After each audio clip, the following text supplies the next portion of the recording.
Shundan keyin ko'zimizni bog'lashga buyurdingiz. Sinfxonadagi hamma bolalarning ko'zi berkitilgandan keyin birma-bir hammaning cho'ntagini kovlab chiqdingiz. Va o'sha pul mendan topildi. Lekin nimagadir mendan keyingilarni ham cho'ntagini kovlab chiqdingiz.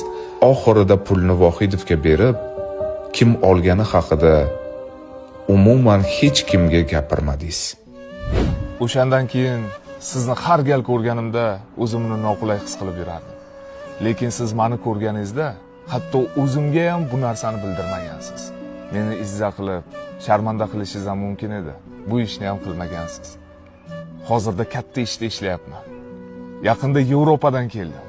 Buning uchun kattakon rahmat sizga, ustoz. Voqeani esladim. Lekin sizni eslolmayapman-da. Nega? O'shanda meni ham ko'zim bog'langan edi. Odamlar bor, tiriklikda o'likdir. Mard ustozlar shogird uchun mangu tirikdir. Joyiz jannatda bo'lsin, ustoz.